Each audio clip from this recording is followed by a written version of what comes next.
Today on the Trent Out Loud podcast. Yesterday, there was a leaked video of Shannon Sharpe and it went viral. Everybody was talking about it. Not that kind of video, y'all. Get your mind out the gutter.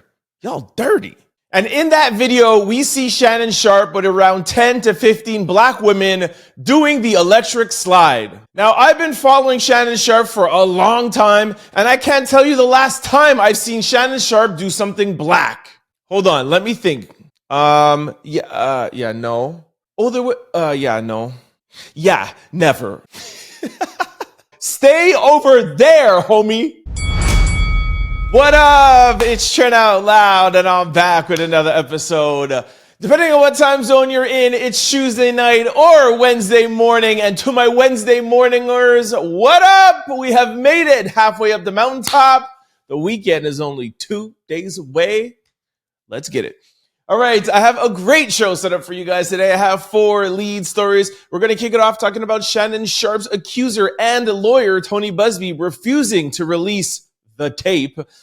Feds are calling out Diddy once again, claiming that he's playing games just to delay the trial. Amazon calls out Donald Trump. Jeff Bezos and Trump are beefing. And we're asking the question, are we headed into a recession in 2025?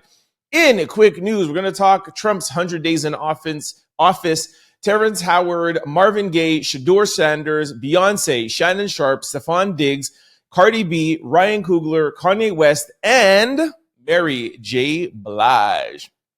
As always, we're going to close out the show with comments of the day, social discussion of the day, question of the day, and a little bit of sports news.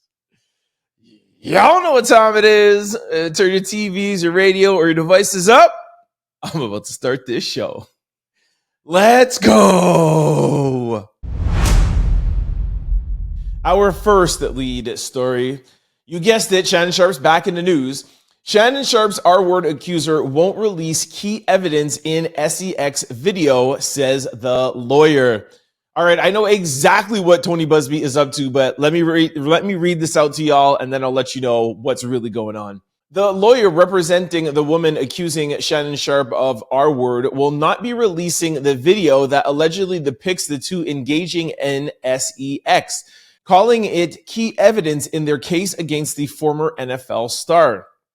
Tony Busby tells TMZ Sports he and his client, who filed the lawsuit against Sharpe earlier this month for SA, using the pseudonym Jane Doe, has zero plans right now to put the footage out to the media. The only reason you know about the existence of a video recording is that Mr. Sharpe specifically referenced it in his BS statement, Busby said. The contents of the video was shared during the mediation process with Sharpe's attorney. Again, Sharpe and his team disclosed that, not us. Sharpe himself was offered on more than one occasion to view it himself. He declined. We've never made any claims or threats about it and won't do so. And no, he added, we won't be releasing the video as it is key evidence in the case and we'll treat it as such. Sharpe first made reference to the video on April 22nd, 2 days after Doe filed her suit. He stated in an Instagram post that it's a 30-second clip of a SEX tape that tries to make him look guilty and play into every stereotype you could possibly imagine. He then contended that the video should actually be 10 minutes or so before imploring Busby to put it out to the public in its entirety, unedited state. Jane Doe is suing Sharpe for $50 million, alleging he R-worded her on more than one occasion towards the end of their nearly 2-year-long relationship. Sharpe and his legal team have been adamant the Pro Football Hall of Famer committed no wrongdoings, and they repeatedly called her suit a shakedown attempt. Sharpe has stepped away from his gig at ESPN while vowing to battle the false and disruptive allegations set against him. All right, this doesn't take a genius to figure out what's going on. What the genius thing is to figure out what the outcome is going to be. So what's going on is Tony Busby is not going to release the video right now because he still wants money from Shannon Sharpe. Clearly, right? Shannon Sharpe be like, yo, here's your 20 mil. Please don't put out the video. Why would you put it out for free? Now, on Shannon Sharpe's side of it, he wants him to put it out now. Please put it out now so that people will stop talking about me. Y'all know how the news cycle is, right? You heard the text messages. Well, we heard the videos. We saw the text message. Please just put out the video now. Something else is going to happen in the world, and then we forget about it. And then by the time you go to trial, everything has already been exposed. You're probably going to lose in court anyway, so I don't need to pay you. So that's obviously what's happening from both sides. The question now, the big question that nobody knows is, who's going to fold first? How long does Shannon Sharpe wait and play the game of, is he going to put it out or not? Because if Shannon waits till everything is blown over, he might lose his podcast deal. ESPN might fire him if he waits too long, because ESPN is not going to keep him with this tape floating around. They don't want to be like ambushed. So they, I'm sure, wanted out to see damage control, right? The podcast deal, who knows what's going on with that? But again, they're probably like, how bad is this tape, Shannon? Nobody's going to move until they see the tape. So Tony Busby, as much as we said that he messed up with Jay-Z and Diddy and all of that stuff, it looks like he's playing his cards right with this case, right? He is in control. ESPN is waiting to see what's going on. The podcast company is waiting to see what's going on. And Shannon is trying to wait him out. I don't think Busby will ever put out this video. This video is the crux of everything. This video is the money. If I had to guess, I would probably guess that Shannon Sharpe, I don't know, man. I was going to say that he would pay, because you pay the 10 million, you end up signing 100 million, and everything goes away if you just pay. You know, that's what I think is going to happen. I'm guessing here. I'm not even saying that I know of anything, a source or whatever. I guess that if Tony Busby is strong enough to wait and it doesn't leak out, I think eventually Shannon Sharpe will pay, I don't know about 20 mil, but he might come and be like, look, this is not really going to change that much. Let me give you a little 10 million off of my 100 million. He renegotiates with ESPN and it's done.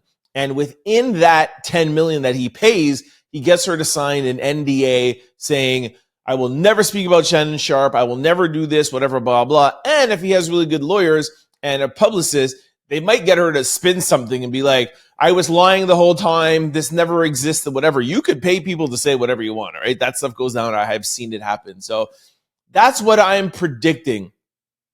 More importantly, we are probably never going to see this videotape, because if we do, that means the end of Shannon Sharpe. And I don't think that he has the guts to do that. I don't. I know he said, oh, put it out in its entirety, but they know they're not going to put it out in its entirety. He doesn't have it. If they put out that 30-second clip, it's over. He is hanging literally like on the edge of his seat right now. And just my gut is telling me he's not going to take the chance. We're going to see her reverse course. We're never going to see the video. And it's going to be because Shannon Sharpe paid it off in the background. That's what I'm going for. That's it. Y'all let me know what you think in the comment section below. I don't want to see the tape anyways, yo. I don't want to know nothing about Shannon Sharpe and Gabby. Anyways, let me know what y'all think in the comment section below. Our second lead story. Feds say Diddy's trying to delay trial by asking to exclude SEX evidence. Jump right into it. The feds are calling Diddy out for asking a judge to exclude evidence for his upcoming criminal trial, claiming Diddy is just trying to postpone a fast approaching start date for the trial. According to new legal documents obtained by TMZ, Diddy is trying to exclude a bunch of evidence related to SEX charges and the allegations of free costs, claiming prosecutors turned over evidence too late and didn't give him enough time to prepare his defense. Thing is, the feds say Diddy's known for months about the evidence they plan to present at trial, and he's just trying to get the judge to postpone the trial. Diddy insists the feds hampering his ability to prepare his defense by continuing to tack on new evidence and allegations, even as the trial is set to begin next week. But the feds say he's had plenty of time to prepare and is just stalling. In the documents, prosecutors take shots at Diddy, telling the judge Diddy's request is a transparent attempt to narrow the scope of the proof against him at trial by any means necessary, and to yet again make a last-ditch effort to secure an adjournment of trial. As it stands now, the trial is set to begin next week, and as we've reported, the judge is allowing prosecutors to show the infamous Cassie video, while prosecutors say the person who filmed the surveillance video on the iPhone 6 will testify at trial. Diddy denied the allegations against him, claiming he's a swinger and not a criminal. All right, this is the same games that they're playing they did last week. I keep telling y'all, this smells to me like Diddy's legal team setting up for a mistrial. Hey, we were found guilty. Okay, appellate court. Listen to this. It was first, one victim. It was first 2 charges. Then it was 3 charges. Then it was 5 victims. Then we got evidence. And then it kept on rolling out.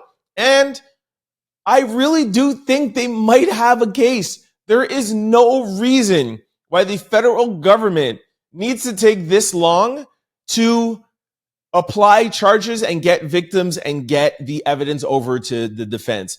It was just 3 weeks ago, maybe, that they added on. They said from the beginning they'll add on superseding indictments. There is no reason. The feds have been investigating and looking into Diddy for years. The only reason why they tack on things this late and bring on things this late is because they're not confident with the evidence. That is, you can ask any sort of prosecutor, and that is 100% what they do. So Diddy's team knows that the judge is not going to postpone it. I mean, he's already said no 2 times, but they have to get it on record. They have to get it on the court docket so that when they file for their appeal, they could say, listen how many times we asked, listen how many times we begged for this. And this judge, who clearly doesn't like Diddy, said no to us. All we're asking for is more time. You have to think, and don't get me wrong, I'm not saying for the judge to give them more time. It's not the judge's fault, but I think this is all going to fall on the prosecution, and it's going to be embarrassing for them. I'm telling you right now, I feel like the prosecution is more caught up in like the hype of the case and not so much the fundamentals. That's the same thing that happened with Thug in Georgia, with Young Thug in Georgia, with, was it Fannie Mae or Fannie Willis? It was so just like, yeah, we got Young Thug, we got all of these guys, and they were so caught up in the saying that they actually caught them. And when things came presented at trial, it was just a disaster. To me, that's what it's smelling like with Diddy right now. There's no reason for them to be rolling out this slow. And the defense is still saying they're still getting things now. It's starting next week. How are they still getting evidence? Yes, they knew about it, but they're still getting actual dockets and things on thumbnails and stuff. This is horrible what the prosecution is doing. We'll see. Even if he gets found guilty, he has a very big chance of getting off or getting let out on an appeal. So anyways, that's just my 2 cents. Again, not hoping that he gets out, but I just don't like how the prosecution is doing things. Let me know what you guys think in the comment section below.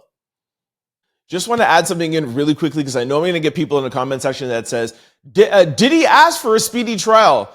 Did he ask for a speedy trial when there was 1 victim and 2 charges? The prosecution just a couple of weeks ago said, hey, we're adding 3 charges and we're adding 4 victims. That's when Diddy's lawyers were like, this is a perfect time to be like, actually, we need more time, knowing they were going to say no, and they could use this for a mistrial or use this for an appeal. So before you guys say that, he asked for a speedy trial when he had the first charges. If you ask me, what the prosecution should have done is they should have waited till they have all the charges, all the victims, everything all together, and then arrest Diddy, and it would have been so much more organized. They gave them an opportunity for a mistrial or an opportunity for an appeal. Mark my word. Anyways, that's just what I wanted to add in. Our third lead story. The White House calls out Amazon's plans to reportedly display tariff costs as hostile and political. The White House has criticized Amazon's reported plans to display how tariffs are increasing product prices, calling it a hostile and political move. I just spoke with the president about Amazon's announcement. It is a clear hostile and political act, says the White House press secretary Karoline Leavitt during Tuesday's briefing. She criticized Amazon for not highlighting inflation numbers under former President Joe Biden and accused the company of collaborating with Chinese propaganda's arm. How are you going to put inflation numbers on Amazon? That's crazy work. When asked about Trump's relationship with Amazon founder Jeff Bezos, the White House press secretary declined to comment, saying, "I will not speak on the president's relationship with Jeff Bezos, but this is clearly a hostile and political act by Amazon. Amazon has not responded yet," according to these reports. All right, so one reporter tweeted this out. I think this is what started everything out. And he says, Amazon will soon be displaying a number next to the price of each product that shows how much the Trump tariffs are adding. Isn't that a perfect demonstration that it's the American customer who's paying for these policies? Leavitt says this is a hostile and political act by Amazon. Here's a video. Take a listen. Amazon will soon display a little number next to the price of each product that shows how much the Trump tariffs are adding to the cost of each product. So isn't that a perfect crystal clear demonstration that it's the American consumer and not China who is going to have to pay for these policies? Since I just got off the phone with the president about Amazon's announcement, this is a hostile and political act by Amazon. Are there people out there who really still think that China is paying for tariffs? I mean, we have debunked this for like months now. I've been talking to you guys about tariffs for like 2 months. CNN, Fox, everybody knows that, no? Are there still some people think that it's actually China paying for this and not the end customer? Like, do we need Amazon to be telling us this?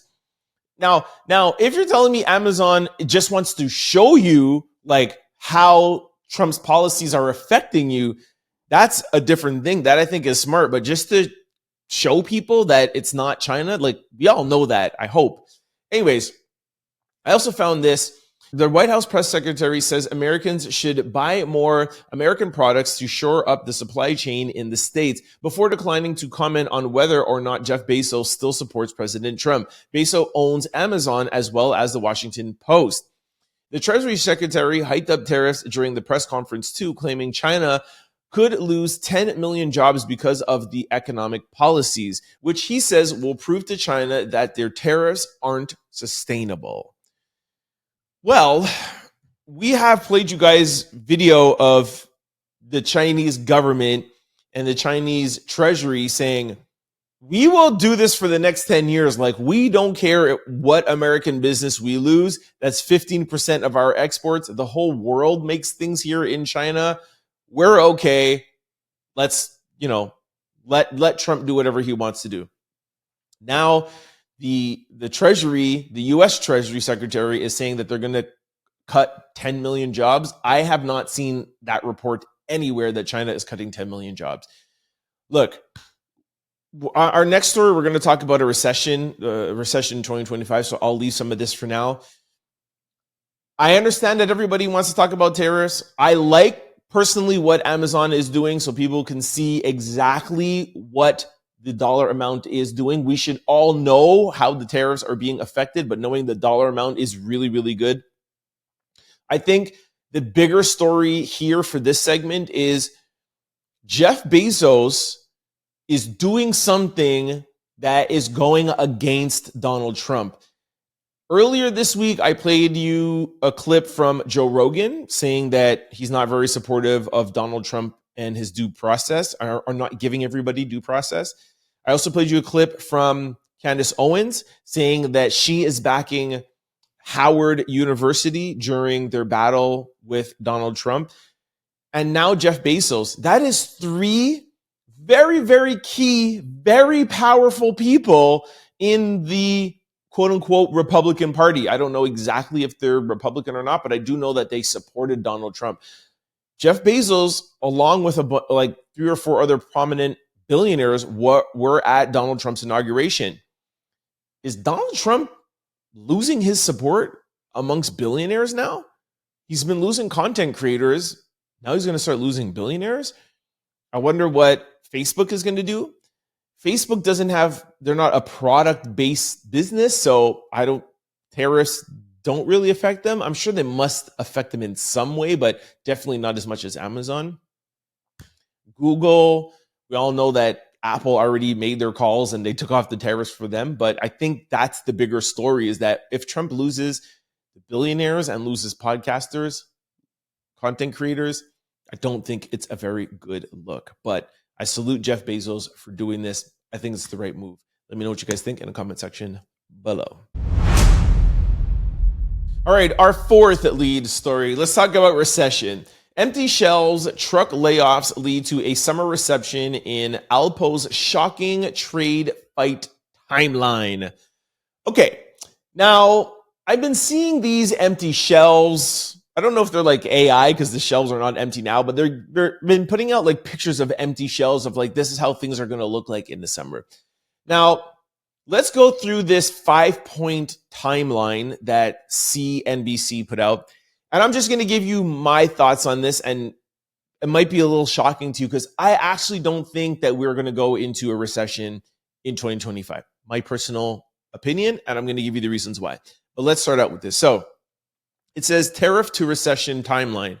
April the 2nd, tariffs announced, containers departing from China to the US slowing. Then point number 2, early to mid-May, containers to US ports come to a stop. Okay, so we're mid-May. So they're saying this is what's going to maybe happen like next week. Okay. Then point number 3, mid to late May, trucking demands come to a halt, leading to empty shelves and lower sales for companies. End of May. Late May to early June, now that there's no inventory, then layoffs in trucking and retail industries. That's late May to early June. This brings us into summer 2025 recession. Okay. First of all, I think that's very quick. That's the one thing.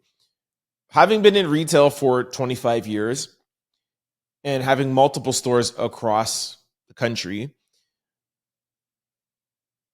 I feel that there's enough supply that is not tariffed, that's already in America, that's already landed to get us I shouldn't say way past summer, but well into summer. I do believe that. A lot of these companies, these bigger companies, they're getting in their product almost 2 seasons ahead of time. Okay. I'm talking about big multi-billion-dollar companies. They have enough warehousing that they have enough product. So if this was announced in April, in retail, that's summer. They already had their summer shipments already in. Fall is maybe just on their way. It won't be affected till September. So that's one thing. Inventory is here already in the US. The second thing that they are missing out on is the fact that Donald Trump is negotiating tariff deals as we speak. I'm not defending him. I'm just talking facts because they're missing out points here.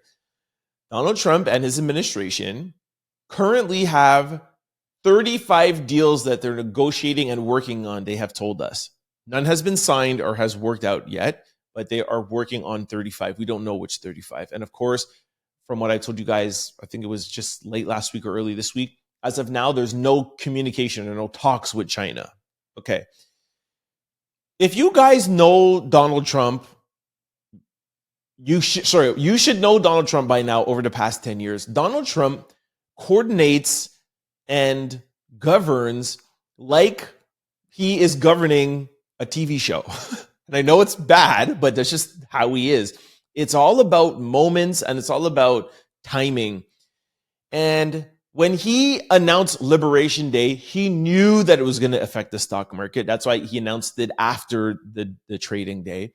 And he knew that things were going to be affected. He said, put out press releases. Don't be a panicking. Don't do this, whatever, blah, blah. And he's cleaned up a little bit of that since, like for Apple and smartphones and etc. Maybe it's gotten a little bit worse than he already planned. I say all of this to say, Trump is going to strategically announce enough deals when his back is so against the wall that it almost looks like we're going into recession. That's when he's going to throw out deals. We have a deal with India. We have a deal with Canada. We have a deal with this. We have a deal with that. Whoa! They were almost going to lose it all. We were almost going to go into recession. Donald Trump saved the day, and the stock market is going to go up. MAGA is going to go crazy. Republicans, Fox News, and it's going to be like, whoa! It's literally just like a movie. And I know that doesn't make a lot of you guys happy, but this is who won the popular vote in 7 swing states and is the president of the United States. And he is a moment guy. So think like a movie when, there's whatever, let's say it's a movie like a football movie where you're thinking the team is going to lose. It's, 2 minutes left, 1 minute, you think they're going to lose, and they throw a Hail Mary and they won the championship. And this is what Donald Trump is going to do. He has things in his back pocket to not allow the economy to go into recession.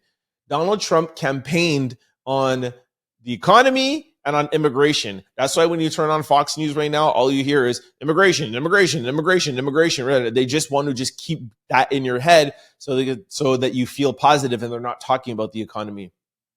He has a Trump card, no pun intended. Trust me, he does, okay? And that is why I don't think that we're going to go into recession, because Donald Trump knows that if he goes into a recession 6 months into office, it's over for him in the midterms, and he will just not allow that. So I don't think it will happen in June. There's enough inventory, so it gives Donald Trump enough time to keep on working out with some deals, and I know he has some deals ready to go. My prediction is we're not going to go into recession. I'm not saying that we're going to have the most thriving, crazy economy in the world this summertime. No recession. That's just my opinion. Let me know what you think about my opinion and your thoughts in the comment section below. All right, this brings us to quick news. Ring my bell. Our first quick story. Donald Trump slams media, calls polls fake after recording record low 100-day approval rating report. All right, after reports show that he has the lowest 100-day approval rating in 80 years, Donald Trump fires back, calling the polls fake and the media corrupt. He claims the press is rigging numbers against him. All right, Donald Trump went wild on True Social. I will not read the whole thing to you, but I'll put it up, and if you guys could pause it, but I'll read a little bit. It says, great pollster John McLulligan, I'm sure I'm not pronouncing that right, sorry, one of the most highly respected in the industry, has just stated that the failing New York Times poll and the ABC Washington Post poll about a person named Donald J. Trump Me are fake polls from fake news organizations. The New York Times has only 37% Trump 2024 voters, and the ABC Washington Post polls only have 43% Trump voters. Unheard of numbers unless you're looking for a negative result, which they are. He goes on to say that they should be investigated for election fraud, and this is how it just goes on and on and on, okay? And he said, I've had the best numbers ever on the border, and the border. Okay, so again, it's 100 days. Not surprising that he has low numbers, and he knows that he's not surprised. Some of you might get upset at this, but Donald Trump is doing what he promised that he is doing, and I have said this before, making as many changes that Donald Trump is making is going to make him unpopular. And you need to wait. We need to wait to see the results of it. I will not be singing this tune come the end of summer if we're in the exact same position and we don't have any deals and we don't have any progress and we're still in this situation. Trust me, I will be dragging Donald Trump. But with the changes that he is making to the country, it is impossible to see the results. I understand the projections and the predictions and people talking sound bad, but just remember, this is what politics is all about. The left is going to say, they're horrible doing whatever, blah, blah, blah. The Republicans, when the left was in power, they don't want to give them enough time, and they're going to say, oh my gosh, this is just horrible. This is politics, and this is why I stay independent. Donald Trump is making changes. I might not agree with all of them, but you have to give it time. And I'm not surprised that he has the worst ratings in 100 years because he's doing sweeping changes that a lot of presidents promise to do and don't do. And that's the one credit that I will give Donald Trump. All right. Let me know what you guys think in the comment section below. Our second quick story. Terrence Howard says that he turned down an opportunity to play Marvin Gaye in a biopic after Quincy Jones allegedly told him that Marvin was actually gay. Claims they would have wanted him to kiss a man, and he said, "I'll cut off my lips if I ever have to kiss a man." Terrence Howard is continuing his path of exposing the industry. He claims Quincy Jones gave him some answers about Marvin Gaye that made him not want to play him in the biopic. Here is Terrence Howard. Take a listen. Lee Daniels never did Marvin Gaye. You would have been perfect as Marvin Gaye, and that is a story that needs to be I will told. let you know what happened with that. I was over at Quincy Jones' house. I'm asking Quincy, I'm hearing rumors that Marvin was gay. And I'm like, was he gay? And Quincy's like, yes. And I'm like, I could not. Well, you mean you couldn't kiss a guy on screen in a movie? No. Not even, yeah. No, because I don't fake it. I would cut my lips off. Yeah, no. Well, I would. okay, if I kiss some man, I would cut my lips off. All right, I'm going to say the same thing that I said last time Terrence Howard was on a podcast saying these things. And when we told you guys that he's starting his own podcast, exposing the industry. Terrence Howard has, for the past 2 years, said how much money he has lost, how much money he has not made, and he feels like he hasn't gotten his just due in Hollywood. And when you know that this is why you're saying these things, because you're a disgruntled employee, which makes me not believe everything that he's saying. That, I'm not saying it fully discredits him, but it just puts a huge asterisk beside what you're saying. I wouldn't be surprised if he didn't get the role for Marvin Gaye, or he was about to get it, but then they changed course. So now he's like, I don't want to do that. But like, that's what it seems like to me. I don't know if Lee Daniels will come out and say something, but the fact that he's on this disgruntled employee kind of path, I have to put an asterisk beside everything that he's saying. I want to hear Lee Daniels come out and say, or whoever it is that was producing the movie saying, we wanted Terrence Howard so badly. We asked him, we offered him $20 million. And yep, he literally only turned it down because he found out that Marvin Gaye was gay. That's the only time I believe it. I really, really doubt that Terrence Howard would have turned down this opportunity and this money for that reason.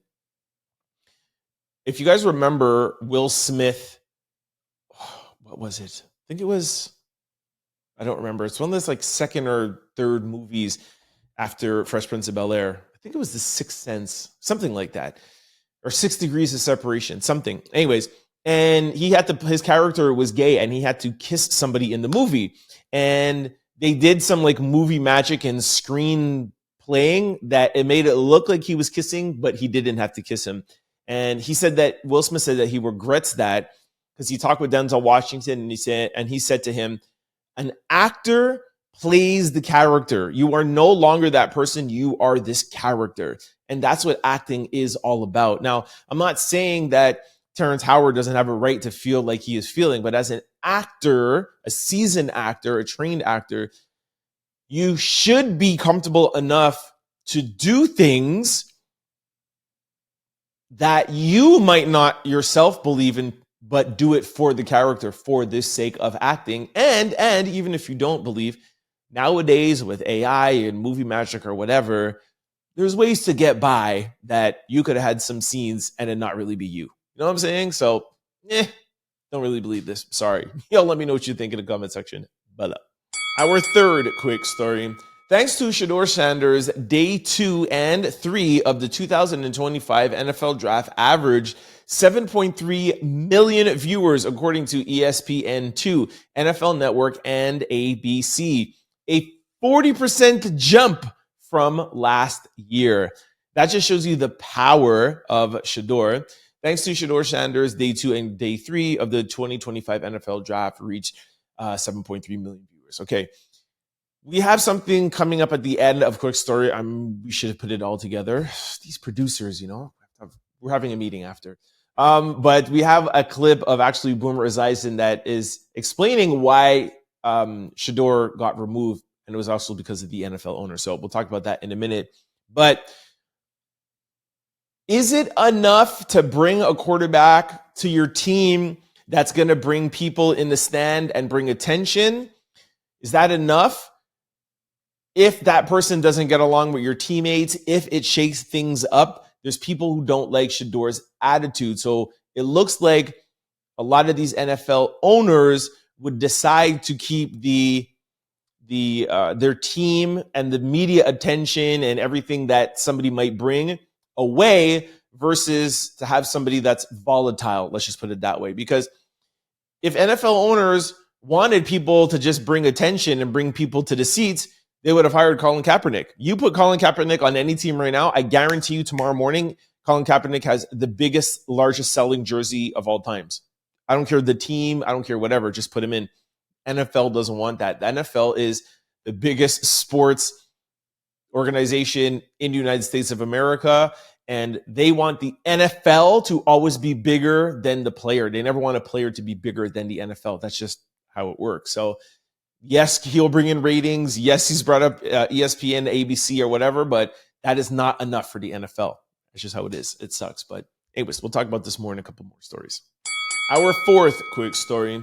Beyoncé tour kicks off in LA, but sales stall with thousands of tickets still available. They make it seem so bad, like thousands of tickets. There was 3,000 tickets left over. Like, give me a break. Anyways, Beyonce's not used to missing a step, but with Cowboy Carter tour tickets struggling to sell, fans are saddled up with jokes, and she's stuck taking the heat. With her tour kicking off in LA last night at the Soulfly Stadium, there was still more than 3,800 tickets up for grabs and resale dropping to $20. Pretty wild considering it's Queen Bee that we're talking about. She literally just snagged the album of the year for Cowboy Carter. Bee seemed a little oblivious of the ticket sales, dropping on her Instagram teaser Sunday that the show was about to kick off, and she said, just coming. But some might want to tell her and give her a heads up that nobody is coming. Okay. Out of like 80,000 tickets, there was only 3 left over. That's not nobody is coming. Gosh. I'm not defending her, but come on. There's no clear reason why tickets aren't moving. Is Queen Bee reigns slipping? Are fans getting their music fix elsewhere? Or is there something else behind the scenes? Nonetheless, there's still time to snag your tickets and save the show because there's just hours left before Beyonce hits the stage. Ticketmaster selling seats starting from $47 and going up to $331. Either way, it looks like Bee's not begging anyone to show up. Tickets or no tickets, the show will go on. I think they're being a little extra. I've looked into her whole tour. Most of the dates are sold out already. There are some still available. Could be a various amount of things. A, people think it's a country show because it's Cowboy Carter and they're not realizing it's a full Beyonce tour.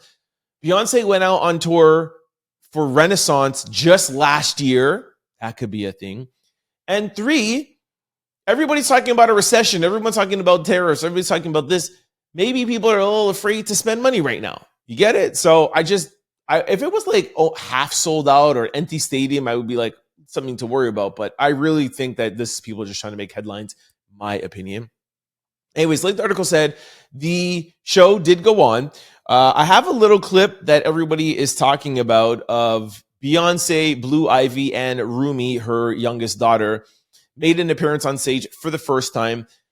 Now, a lot of people are saying that she brought out Rumi because of what Kanye West said 2 or 3 weeks ago. And she's trying to just like debunk the theories that there's something wrong with Rumi and Sir. I'm going to play the video for you. I can't play the audio because there's music, so copyright, so we'll put in some other music in there. You guys look at Rumi and you tell me what you think and how you feel of her, all right? Take a listen.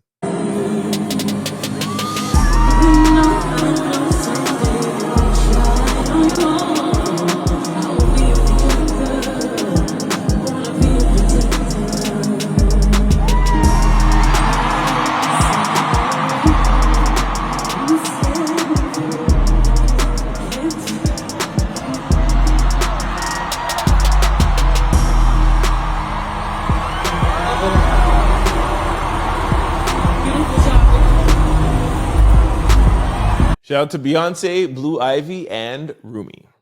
Our fifth quick story. Shannon Sharpe's electric slides back to his roots after getting left hanging amid controversy.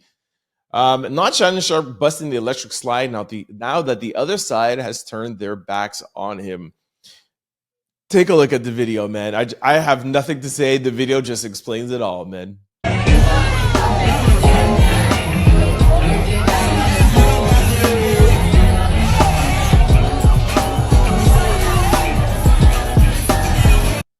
Y'all can tell that was the first time Shannon Sharpe has ever done the electric slide in his life.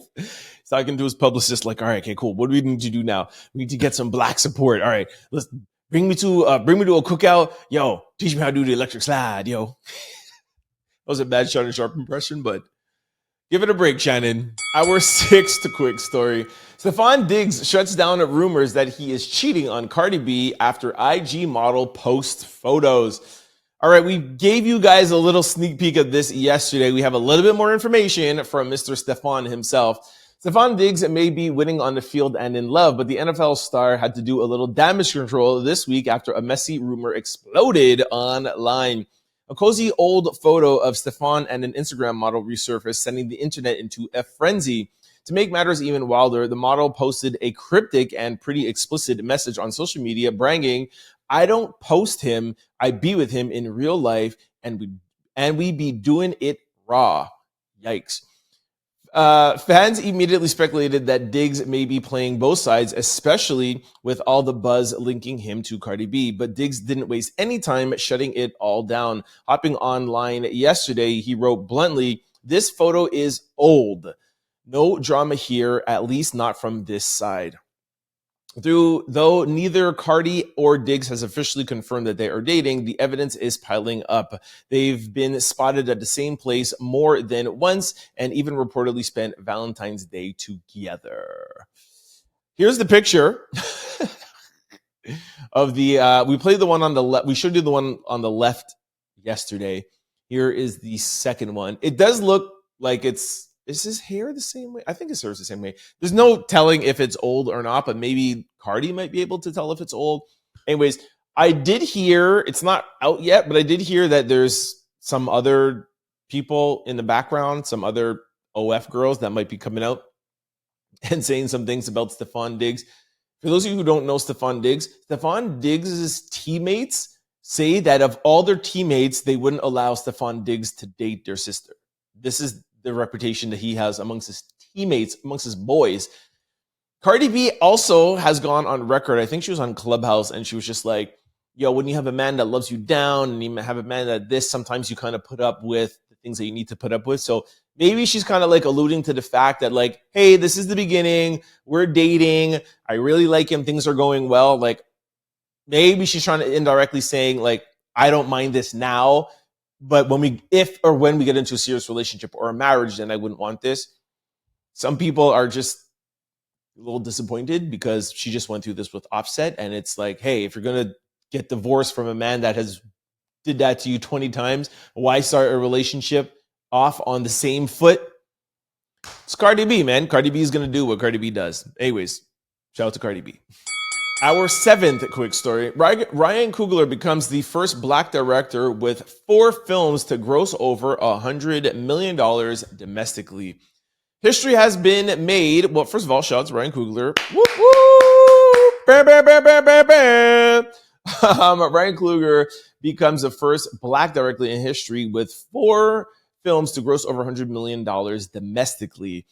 Creed, Black Panther, Wakanda Forever, and now Sinners. This ain't just about numbers. It's about breaking barriers, shifting culture, and rewriting the rules for what's possible. Coogler's work continues to prove that authentic, powerful black stories belong at the top. All right, Sinners is still being talked about in the media, still being written about and talked about on the blogs. And I still haven't seen it. A couple of you guys are in the comment section like, yo, it's not scary. You're not like, and even my cousin was like, I'll stop being a scaredy cat. Yo, I'm a big grown 6'2" man. All right. Like, you think that's why I don't like horror movies? Because I'm afraid. Give me a break. I'm not afraid of horror movies. Okay. I don't like them. I don't like Harry Potter. I don't like superficial movies, and I don't like period pieces. That's why I like streaming shows so much. Like, I like shows that I can identify with and I can see myself in. I don't know how else to explain to you. Like, I like drama. I don't even really too much like comedy, because comedy is very like that slapstick comedy where it's not really real. I like great acting, suspense, drama, and I could see myself in the character, or I can see somebody who I know in that character. So when it's make believe, like, I don't know, I can't vision it, like, so it's vampires and this. I don't believe in vampires. So anyways, I'm not afraid. I don't feel like I'm going to have nightmares. Okay. I don't feel like some vampires are going to come after me. It's not the reason. It's just not the way I like to spend my time and the things I like to watch. But let me know if you guys have seen it and if it's really that good. I may consider going to the theater to watch it, but that's just to support Ryan. Let me know what you guys think in the comment section below. Our 8th quick story. All right, this is what I was talking to you guys about earlier. NFL owners allegedly ordered Shedeur Sanders off draft boards over entitled attitude. All right, we're starting to pull back the curtains now, and Boomer Esiason is letting us know what's up. Shedeur Sanders' NFL draft slide wasn't just about his own actions, according to Boomer Esiason. On Monday, Boomer and Gio's show, Esiason claimed some NFL owners ordered Sanders removed from the draft board, calling him entitled. When you listen to this kid talk, he's very high on himself, and I think it's very off-putting to many coaches and general managers. Boomer added that Sanders' father's Dion didn't help the situation by joking about pulling and Eli. Shedeur eventually went number 144 overall to the Browns, joining a crowded quarterback room. Listen to Boomer talk about Shedeur. I haven't heard anybody talk about this blatant and this honestly yet. Take a listen. They took him off, and they took him off because the owner said take him off. I don't want that guy. Shedeur Sanders just torpedoed himself.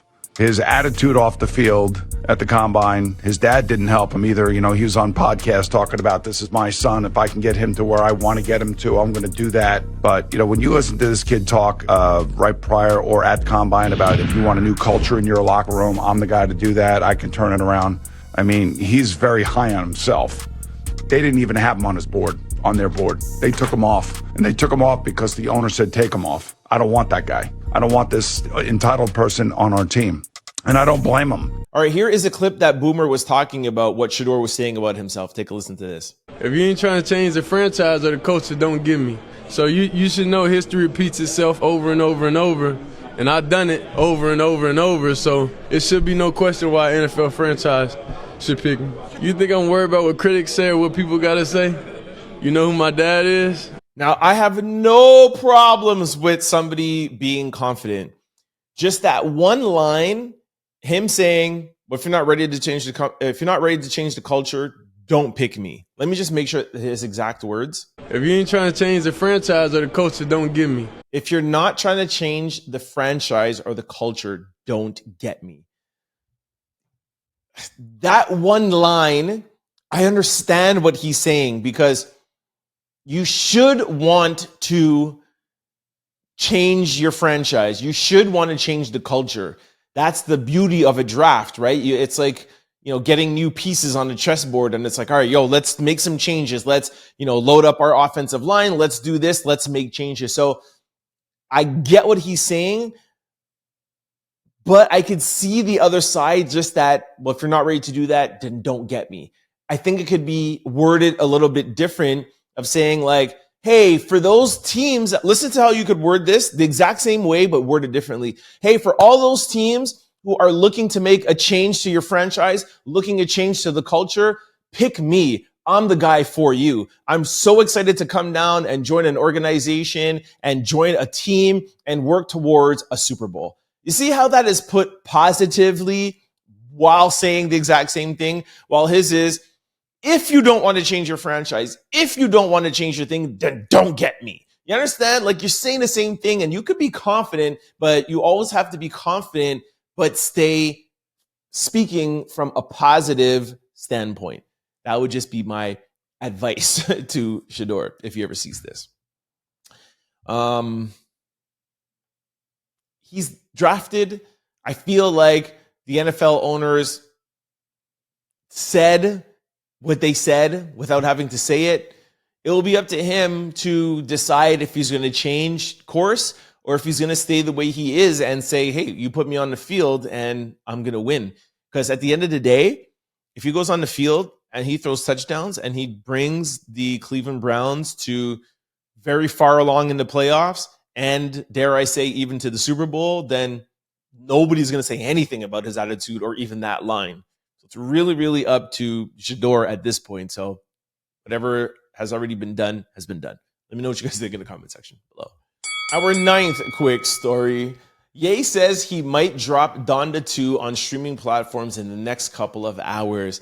All right, y'all know me. I've been trying very hard not to give you guys any Kanye West stories. I saw one of the homies in the comment section, Deshaun, say, if you never report on Kanye West again, it won't be too soon. I feel you, my brother. But I have to, do my thing and keep you guys up to date with what's going on in pop culture.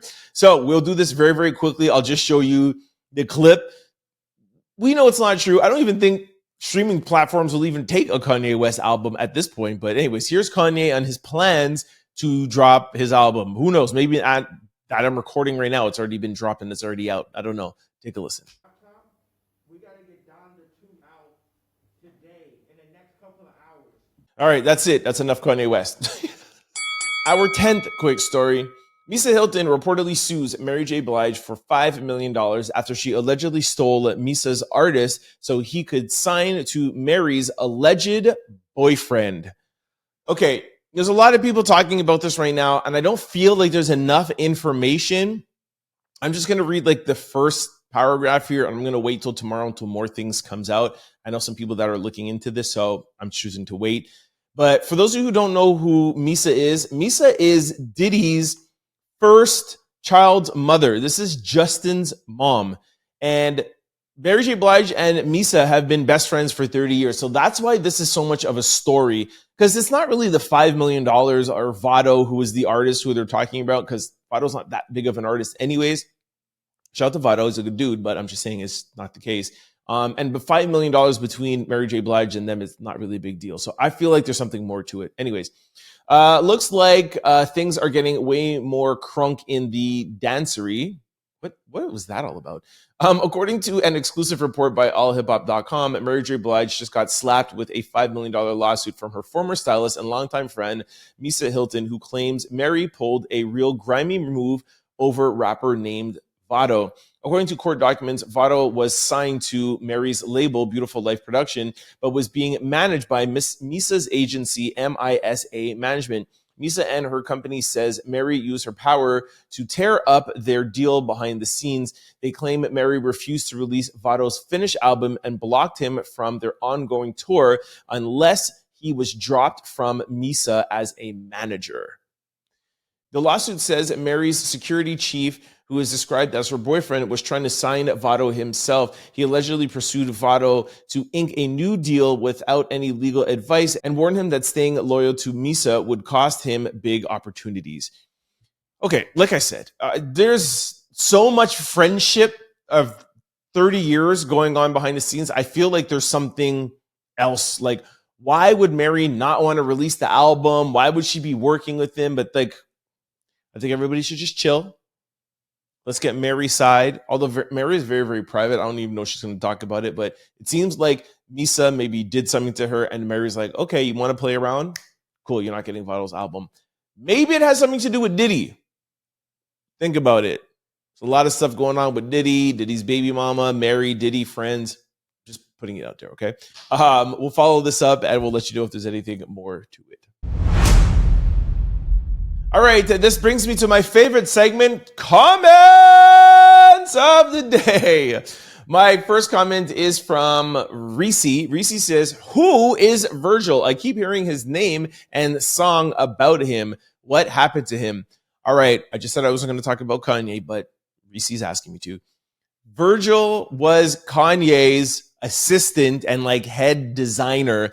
He and Kanye got into a little bit of beef when Virgil started getting contracts outside of Kanye. Same thing with like Don C. They're all from Chicago. They all grew up together. And Virgil got signed to be Louis Vuitton's male director. What do you call it? Men's director. I can't remember the exact title. But that's something that Kanye West has always wanted. If you remember, Kanye West used to call himself the Louis Vuitton Don. So that is, Virgil is Kanye's best friend, stylist, homie. Worked with Nike, did Off-White with Nike, started his own brand, Off-White, and was with Louis Vuitton. He got cancer, he's no longer with us, and now Kanye West is saying, yo, you go against me, and that's what happens. That's the story. So, anyways, trying not to talk about Kanye, but I have to help my people out. All right, next question is, sorry, not next question, but next comment is Fairy Hoopla. I'm not sure if that's right. I Googled it, and that's what I came up with. Sorry if it's wrong. It's so impressive how you show up every day. I really look forward to the Diddy trial with you, all the way from Dubai. P.S. I also really hate when you sing, but the good outweighs it, so here we are. Okay, that is hilarious. Yo, is my singing really that bad, yo? Some people say they like my singing, all right? Leave me alone. Anyways, thank you so much. Thank you for letting me know where you come from. Shout out to Dubai. I really want to come out to Dubai, actually. I've never been there, but I really want to go out. My cousin is like, nah, Trent, you're not going to be, with all the laws out in Dubai, you ain't going to make it 24 hours. I'm chill, all right? I'll be fine. Next one is, all right, I think it's G. Lavi. This was answering yesterday's question of the day. I thought you came up with some good answers. So yesterday's question was, what is a lie your parents told you as a kid that took you long to realize it was a lie? Eating the crust off of bread will make your hair curly. I must have eaten a lot of crust because my hair is mad curly. Never heard that one. Swallowing gum will stick to your ribs. I said that yesterday. That was mine. Eating carrots gives you night vision. I never heard of night vision, but I heard that it makes your eyesight better. If you swallow soap suds, you'll get internal lice. Wow. Okay. Never heard that one. Cracking your knuckles will give you arthritis. Yo, I know that that's not true if you Google it, but I still feel like it is. And I crack my knuckles all the time. I hope it's really not true, but I feel like it is. Touching a toad will give you warts. I heard that too, and I'm still not touching a toad, even though if it is a myth. All right. Anyways, thanks. Those were really good ones. Okay, next one is Girls the Wood Boutique. Come on, Trent. Bill is still wrong as hell with almost a 50-year age gap. That's crazy. Just like Shannon. Also, we don't know how they met. It could be an OnlyFans connection as well, but she won't let Bill tell us. Yeah, I totally agree. I totally agree that 50 is still big. However, he met her as a full adult. Jordan Houston is Bill Belichick's girlfriend, and I think that it's a vast difference meeting somebody at 23 than at 19. There's a reason why the drinking limit is 21. There's a lot of things that you can only do when you're 21. You're not considered an adult. And I'm not just talking about the legal stuff. I'm just talking about your brain development. I think those 3 years or 4 years are huge. However, yes, I still think the 50-year age gap is still big. So totally agree with you. All right, this last one I just got last minute is Lemise. Lemise says, also need an update on your flight experience to Atlanta. Are you still paranoid? Should we still be? What were the vibes? All right, totally forgot to tell you guys about that. I actually was totally fine. 100% fine. My flight there, I was a little bit like, but every time I go somewhere, every time I go on a plane, even though I fly a lot, I feel like everybody, you just have a little bit of like, what if? But I actually totally forgot about all the stuff that happened this year. So it was totally fine. I feel like most of the people on the flight were totally fine and chill. And coming home, I mean, I didn't sleep and I was partying. So I was asleep at the airport. They were like, excuse me, the flight's boarding. I got on the plane. Before they even say anything, I put my buckle on. I was just like, I was out until I landed. So no problems coming home. But anyways, yeah, thanks for reminding me. No fear, no nothing. Everything went smooth. So y'all could fly. Don't feel any way. Everything is good. All right. That's it for today's comments. I read them all before I go to bed. I wish I could read them all to you, but we got a podcast to do, so keep commenting and we'll try to get to everybody one day. All right, this brings us to social discussion of the day. Conservative Party leader Pierre Poilievre loses Ottawa area seat. All right, for my Americans or anybody else around the world who's wondering, who is Pierre Poilievre and where the heck is Ottawa? All right, so Pierre Poilievre is the Canadian leader of the Conservative Party, which is equivalent to the Republican Party. And Ottawa is the capital of Canada, i.e. Washington, D.C. for the U.S., okay? Let me read this quickly and I'll tell you what the social discussion is. Conservative Party leader Pierre Poilievre has been defeated in Carleton, ending his nearly 2-decade tenure as a member of parliament in the Ottawa area riding. As of 4:43 a.m., preliminary results show Liberal candidate Bruce winning the riding with a 50.6% of the total vote. Okay. Why I wanted to talk about that, my friends, is this Donald Trump's first defeat, even though it's not in his country?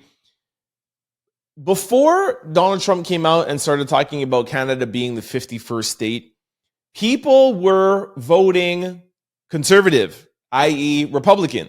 That was the talk. So much so that Justin Trudeau, the premier, the president, stepped down. He was the head of the Liberal Party. He stepped down because things were going so bad. Okay. Then Carney came in and replaced. He just won last night. So we had an election and the Liberals are still in power. And I told you that it looked like the Conservatives were going to be in power. It looked like everywhere around the world, this whole conservative movement was coming and sweeping not just the 7 swing states and the popular votes, but it looks like it was sweeping across the world. If in Canada, the Liberals could come back and win, and now the conservative Pierre Poilievre, who's been there for 20 years, if he lost his seat in Ottawa, and that was Trump's boy, what does that mean for Trump? So today's social discussion is, and we already brought this up a little bit earlier today in our fourth quick story, has Trump lost not only American, but his whole entire Republican conservative ideal movements in 4 months? I know I said that he could change people's minds with the economy, with tariffs and stuff, but has he gone too far? Has Donald Trump taken too far steps? Immigration, a lot of Republicans, a lot of conservatives has said he's gone too far. Joe Rogan, due process. The fact that you don't have due process, that is so anti-American. The world did not look too favorable on that. Harvard University, you're going after a university to tell them their curriculum, what they could teach, what they could say. Kind of someone talking about free speech. And Donald Trump is supposed to be this free speech enthusiast. My question is, has Donald Trump gone too far and not only has lost people in the US, but my question is, has he lost the world? Has he lost the global movement of conservatorship? I think it's a very, very interesting question. Let me know what you guys think in the comment section below. All right, today's question of the day is, which artist always delivers no skips every album? I don't know what artist I would be able to say that I have no skips. I don't think they make albums like that as they used to. All right. First person said Mary J. Blige. That is a very, very strong contender. However, I think you're talking about her old school albums. Just saying. Next one, Eminem, Lil Wayne, J. Cole. That's pretty powerful. That's a pretty powerful lineup. Somebody said Christopher Morris Brown. No, I'm really being extra. Y'all know how I get with music. Can I listen to a Chris Brown album, no skips? I don't know.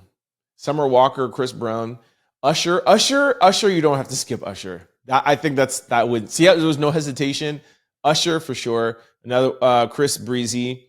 I don't know. I feel like you might skip a couple. Anyways, Brandy, that's a good one. Some Beyonce, some Sierra. Okay, you guys are getting crazy. You're skipping some Sierra tracks. Come on. The old Tony Braxton. Okay. Somebody said Beyonce, Rihanna, Ariana Grande, Hove. Hove's a good one, man. You're not going to skip too many Hove tracks. That's a good one. For rap, that's a good one. Another person said Chris Brown. R. Kelly. Oof. Yo. I'm not listening to R. Kelly anymore, and I will never listen to him again. However, when you played an R. Kelly album, you actually really never had to skip any tracks.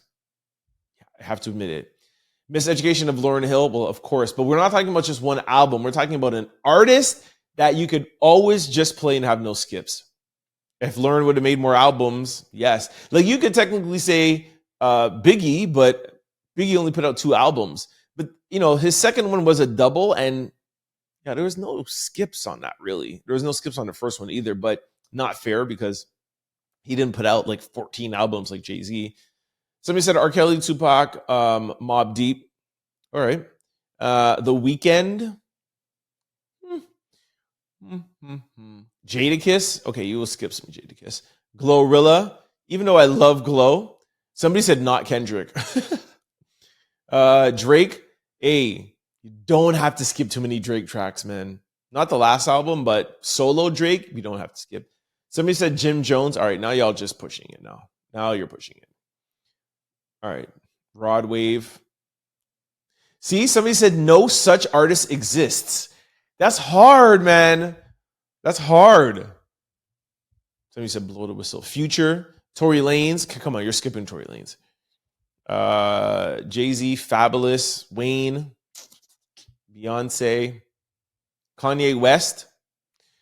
Yeah, old Kanye West. You might not skip too many tracks. Anyways, I thought it was a very good question, challenging you. You know who's a good one that you don't have to skip? Sade. You never have to skip the Sade track.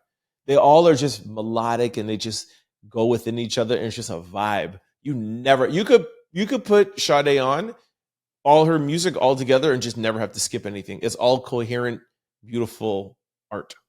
That's my answer, Sade. I shouldn't have spilled it. Now somebody's probably not going to be able to put Sade. You could put it if you agree with me, all right? All right, this brings us to sports news. All right, so 2 games yesterday.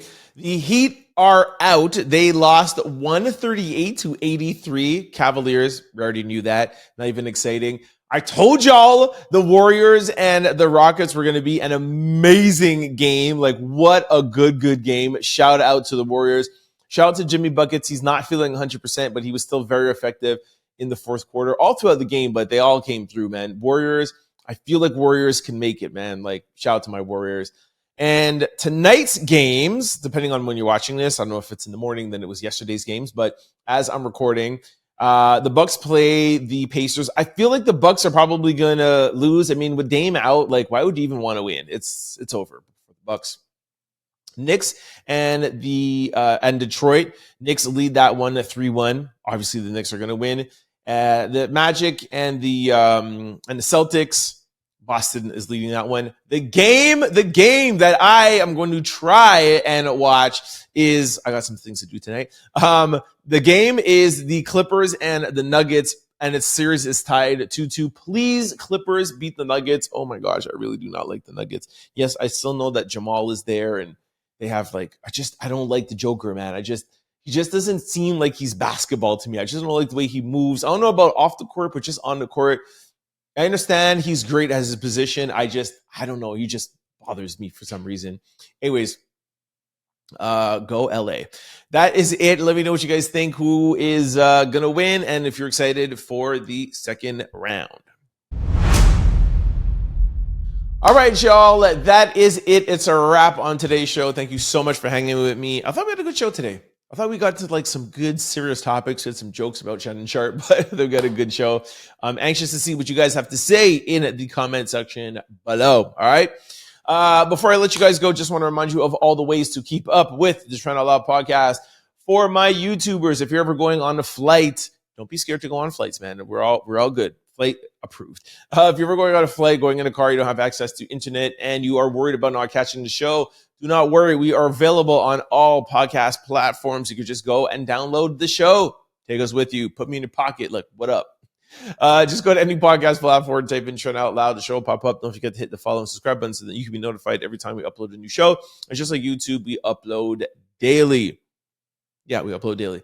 Vice versa for my podcast listeners. Thank you so much for the download. Spotify is bumping over there. I see some comments. I saw somebody that is on the Spotify side say, as a true Canadian, I really don't like when you say that you're Floridian and you're Jamaican. It makes us feel like you're not proud to be Canadian.